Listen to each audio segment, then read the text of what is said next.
So welcome to the journey. Today we're going to be talking about some time-saving social media tips for your business.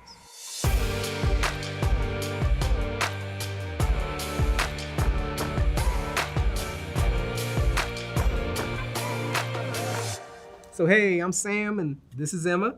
So I'm constantly knowing, social media is important and you need to be on it, or your thought is I have to like, I have to comment, I have to constantly post. Actually, Emma, I know you're the social media queen here. So what are some of your tips on saving time on social media? First and foremost, start a social media content calendar. This is a great way to help you plan ahead.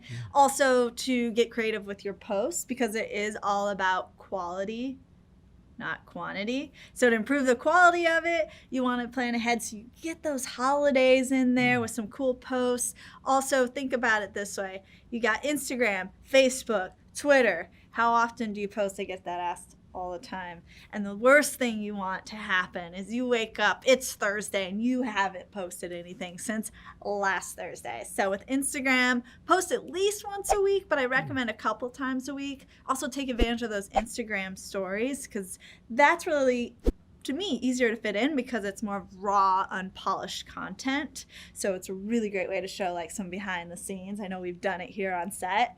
And then for Facebook, again, post a couple of times a week and think about what photos you can add. Show photos of your team, showcase your expertise, share something that's entertaining and of value, educate me. And then Twitter, now Twitter you can get a little bit more frequent to stay on top of that news feed. So you could be posting every day, once a day, maybe twice a day, and keep it short and sweet and like informative. Yeah, I wasn't gonna say it. And you might be thinking, I'm a seasonal business, so I'm gonna take some time off with that social media calendar. Wrong. Let's say you're a hotel, it's the off season. Show me a picture of the beach. Wish you were here. Have me get excited about it. Take this and put it top of mind for your customers, your guests, so they don't forget about you throughout the year. Wow, Emma, that's all great. And, it's valuable information. However, I'm only one person and it feels like it's a lot to do. Do you have any kind of tips on, how to kind of go about all that? Yeah, totally. So I will bring up GoDaddy Social. We are a do-it-for-you service. We're on that team and we'll take this completely off your plate. After all, it's a full-time job. So we'll give you the writers to handle all this. If you want to handle this on your own, rad, there's Hootsuite, TweetDeck. Those are scheduling apps. So that can help you to plan ahead and get that content, think about it ahead of time, ready, and it'll post on your behalf in the future. I also recommend to keep in mind, especially on social media, that you don't always have to create original content, which does take more time. You can also share content from relevant folks in your industry. So let's say you have a restaurant and you read this great tweet from Bon Appetit. Oh my gosh, click retweet, there's your content for the day, and it's super relevant to your audience. Maybe some cool recipes and cooking tips. Or maybe you are a landscape artist and you read something about on homes and gardens or better homes and you get excited about it. You're like, this is something my audience would love. Again, repost, retweet, and don't forget user-generated content. Your customers are already big fans of what you do. They might be taking photos of your food, your products, capturing their experience with your services. Pay attention to that when you're mentioned and repurpose that. Share it, retweet, and that's going to save you time, just like the scheduling apps that I mentioned So prior. I'm sensing a theme here that I don't have to come up with everything myself. Exactly. And that's what's so cool about these social media channels. They are very social, and that, yes, it's not always about you, and it shouldn't be just dishing out your content, your expertise, sell. You want to drive some conversation and engagement with the help of your friends on social, like other businesses in your industry.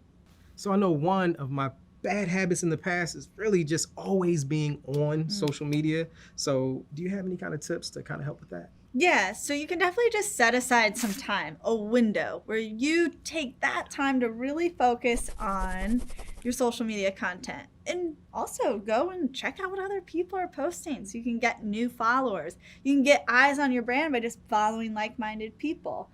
And in addition to that, I'm a big fan of setting alerts and reminders. Oh, I yes. love to whatever I can declutter up here and take off the brain, one less thing to think about, I am all for it. I live by my calendar, Yeah, so I get that. same. You should see it. Mine's color-coded. It's ridiculous. Oh, mine's bland. So have an alert, have a reminder, and then when that alert goes off, this is your time to hone in and see, who's commenting on your post. Did you get any reviews? And if you did, take the time to respond to those. Read them and respond in a personal manner. And any mentions that you have, which I just talked about user-generated content. This is another great time to check in, setting that alert like, hey, Sam, remember, see if your customers are posting about you. And if so, acknowledge that, because this is clearly a testimonial to your business if they're out there mentioning you or taking photos of your services, your products. Take advantage of it. Set an alert. Your users, your clients, your customers, they're the best marketers for your business.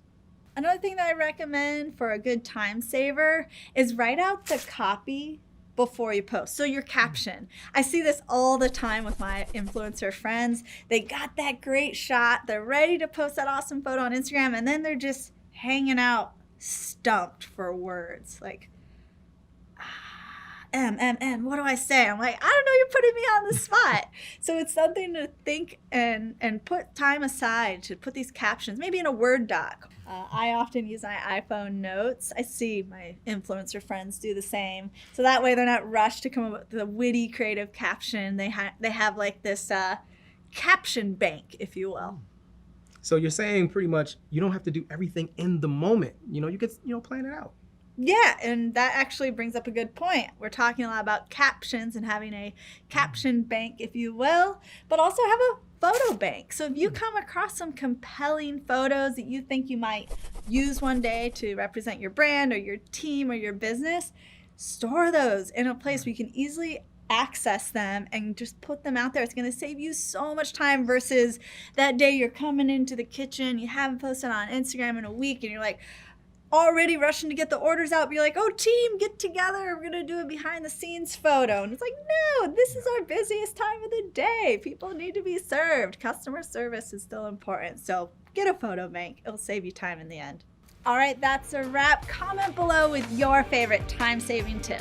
And make sure that you like this video, subscribe to our channel, and ring that bell to make sure that you're notified when our brand new content comes out. This is a journey.